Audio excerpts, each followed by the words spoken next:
Ésaïe 61. L'Esprit du Seigneur est sur moi, car Yahweh m'a oint pour annoncer la bonne nouvelle aux pauvres.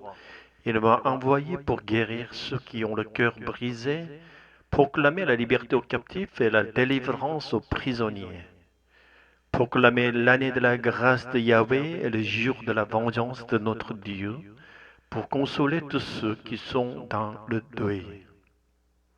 Explication d'Ésaïe 61 et son accomplissement dans le Nouveau Testament. Le passage d'Ésaïe 61 annonce un message de libération et de restauration adressé aux Juifs exilés à Babylone. Par l'intermédiaire du prophète Ésaïe, Dieu promet la liberté à son peuple. Cependant, dans Luc 4, Jésus cite Ésaïe 61, versets 1 à 2, en déclarant que cette prophétie s'accomplit en lui, indiquant ainsi qu'il est celui qui apporte la libération définitive, non seulement aux Juifs, mais à toute l'humanité. L'onction divine est le concept de Messie dans l'Ancien Testament. Comme mentionné au verset 1, c'est l'Esprit de Dieu qui permet à Ésaïe de proclamer ce message de salut.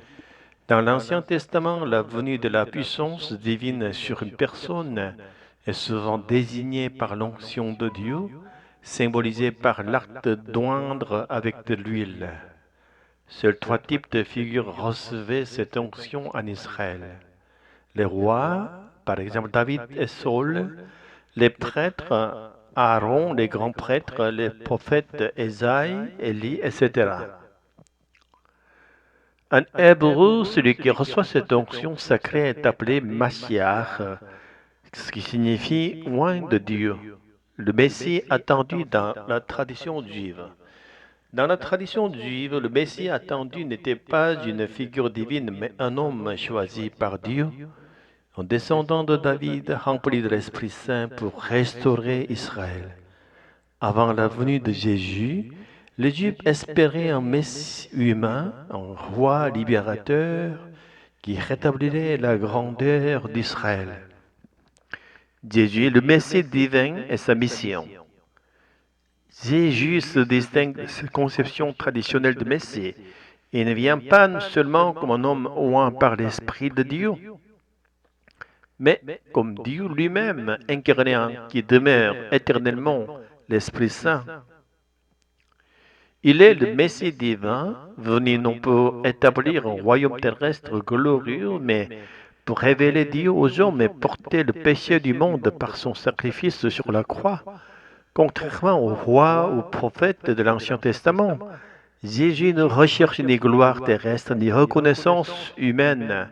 Son objectif n'était pas la restauration politique d'Israël, mais la délivrance spirituelle des pauvres en esprit, ceux qui reconnaissent leurs besoins de Dieu, ceux qui ont le cœur brisé, ceux qui souffrent du péché et du mal dans le monde, les captifs et prisonniers, symbolisant l'esclavage au péché et aux valeurs du monde.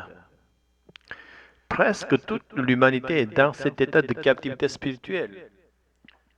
L'œuvre de salut de Jésus concerne tous les hommes. Cependant, seuls ceux qui reconnaissent leurs péchés et leurs besoins de Dieu peuvent recevoir salut.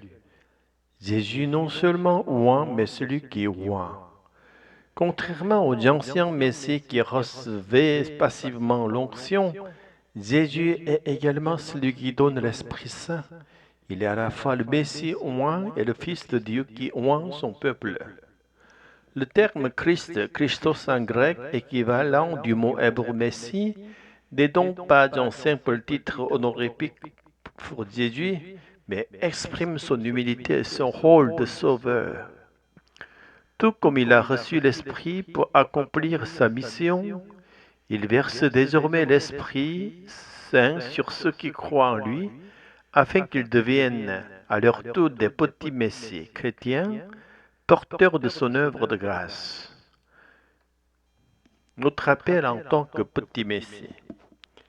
Jésus est venu non pour rechercher la gloire terrestre, mais pour servir et sauver. En tant que chrétiens, nous sommes appelés à suivre cet exemple.